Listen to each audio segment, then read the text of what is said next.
Naïe dans le manque peut c'est bien actualité à l'élo. Mais avant tout, je vais commencer par recadrer Baloba. Bon, continuez à confier parce que vous êtes derrière Joseph Kabila. Moutou tout sérieux dans Mboka Oyabango. Un étranger rwandais aya ko diriger pe azala simana c'est un inconscient.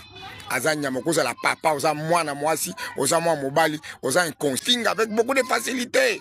Linga au partager. Tu vois un peu ça? Oui. Direct nanga ils ont déjà assuré. C'est-à-dire au landinga ba vie na yo wana ils ont vraiment direct nanga assuré. Donc oza nyama kaka donc na lobby oza nyama oza bololé. Surtout tous nos frères Oyo Katangé inconscients au Joseph Kabila. Ce sont des vrais bololés. Tous les péperdiens, ensemble, Moïse Katumbi, Franck Djongo et tous les opposants, même des Fayoul et les autres, tout ça, que ce soit Kinshasa et partout, Congo Mobimba, Aba bololé, Waba Nyama, Waba Nyama, Bissoukou tout se pelande, Bo Finga, Waba Nyama, Batumoko ba inconscient. Votre place n'est pas au Congo.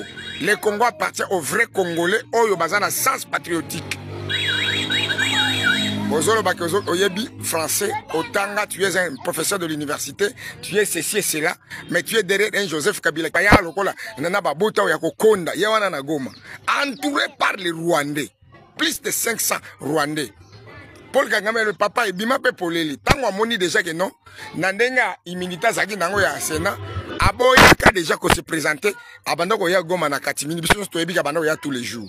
Il est là officialisé parce que l'immunité longue, c'est comme maintenant, il est officiellement un rebelle. De la présidence à la rébellion. Mouton a sagi nyama la tête, il y a Congo bien zagi mouton nyamate. Donc, qui a zagi wana va célébrer honneur na Congo pendant 18 ans, a zagi mouton a zagi nyama bololé à Kabila wana pourquoi a outa na zamba, a zongi skole na zamba na rébellion. Est-ce que vous pensez que la réunion soit comme ça? Il fallait qu'il fasse la déclaration. Nagoma. Est-ce que Boyebi que Kabila il fallait qu'il aille dans un hôtel Nanga ou a prévoyé qu'il aille? Pourquoi elle a dit qu'on a? Est-ce que Boyebi pourquoi la lité? Est-ce que Boyebi pourquoi quartier moko parmi ba quartier Goma depuis jour on a tiré l'eau ba taqué bango makasi quartier na bato balali kunate? Est-ce que vous savez pourquoi ba la lité? Hein? Est-ce que Boyebi pourquoi Kabila jusque-là a sali déclaration tena Goma zolo balobate? Est-ce que vous savez ce qu'il interdit? Kabila akenda kolala nde na ferme na ye na Goma kuna. Boyebi tu to yebi makambo nyonso tout. Nos câbles nous donnent des informations. Kabila place nyonso zo kende, déplacement nyonso zo sala, réunion nyonso zo loba, nyonso zo loba, bazo benga biso koto bazo yebisa biso. Nous avons toutes les informations sur toi, sur Joseph Kabila et sur ses disciples.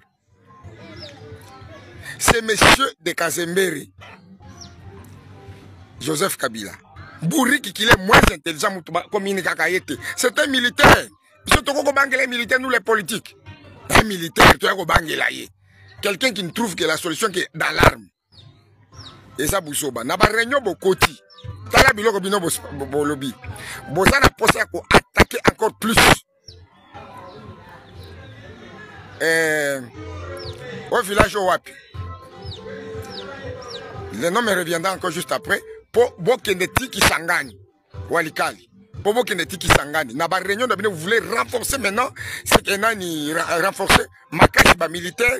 Na arsenal na bino ya banani ya ba arme pour attaquer Walikali. Pourvu que bon viser qui s'engage. Ça ne tiendra pas.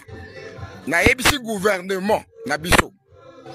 Na ebisi mokonzi mboka que. Malgré aux autres la côté diplomatie. On a carotte. Mais Kobo Sanateke, côté Oyo Bitumba, et ça makasi, tu dois encore beaucoup plus renforcer mon konzinangai pour la côté Tali Walikali. Bazoli n'a pas attaqué sous Ouvira. C'est confirmé, c'est bien connu. C'est bien connu. Alors, voilà pourquoi Nazoko Lobape Nazako insiste encore beaucoup plus. Gouvernement Nabiso. Et nos FRDC, coup de chapeau pour vous parce que Nayoki, là, il y a un officier mineur de FRDC à répondre de Joseph Kabila. Kabila n'avait pas laissé l'armée. Alina gati l'armée à Nani. Atiki armée, il y a fusion, n'a pas Rwanda plein à Kati. Pour infiltrer notre pays. Le lot, c'est que d'ailleurs, à sali nettoyage, à la Kati Kolongo, là-bas, Nyamanyo sur Rwanda, au bazar à Kati armée. N'a pas généraux, il y a Bololé, il y a Rwanda, au bazar à Kati armée. Le lot, tout qui bat généraux, il y a Mboka. jusque la mentalité que tu n'as pas batikali n'a ne changé mais quand même ébélé ba bande ko changer bande comprendre que non nous devons servir la RDC que servir le Rwanda. Donc au colo n'importe quoi au coma au finga au loba n'importe quoi muluba et bon on a tout ça en disant ça sort quoi, ça empêche quoi? Moi, mon nom c'est Youssouf Kalonji. Naïb Sarabino, maman nanga azamu Swahili, papa nanga azamu Luba na Mujimai. Donc, moi, je suis congolais de père et de mère, 100% congolais. Je ne suis pas comme Joseph Kabila, les bateaux à perdre.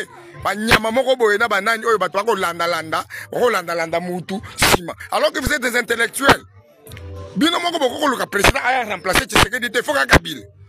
Tala niveau basse ya bino bokomi na ngwana bolongwa Kinshasa po bolanda bino nyoso na bashada na Goma sima nyama wana sima voyou sima un imbécile quoi Joseph Kabila nyama moko bobolole.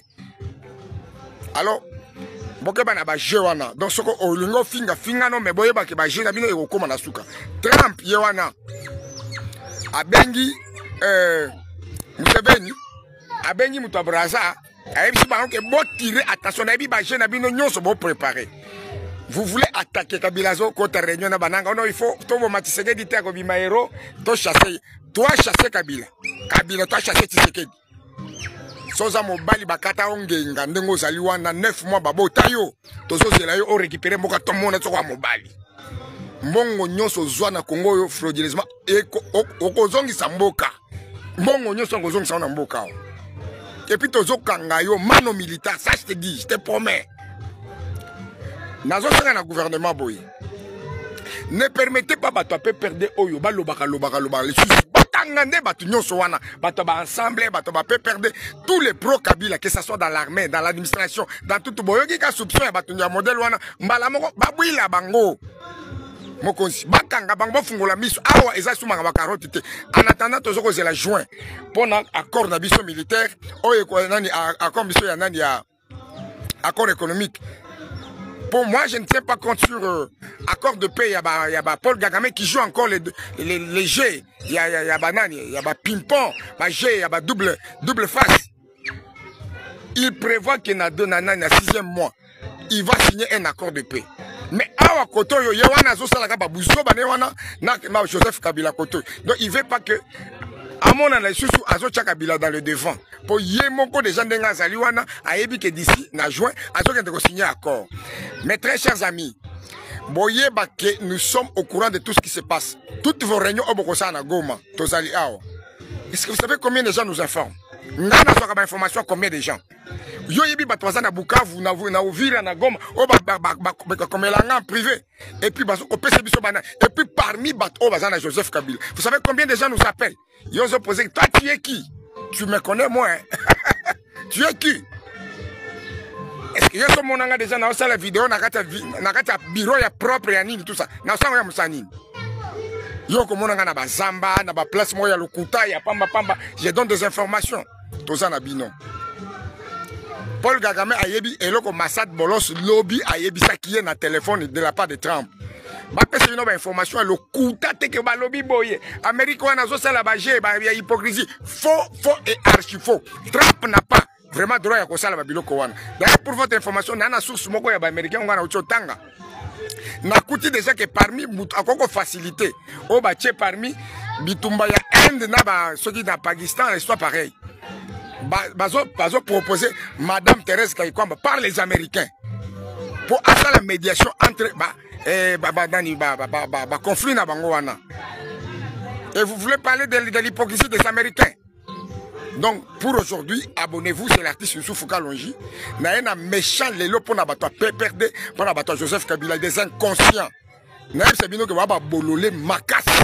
Bon s'abonner na kibolone na bino, bon s'abonner na zoze ya bino, bon s'abonner makas. Chez Youssouf Kalonji bo banda ozo ba injure makas, pe ba vérité makas. Allez, sois.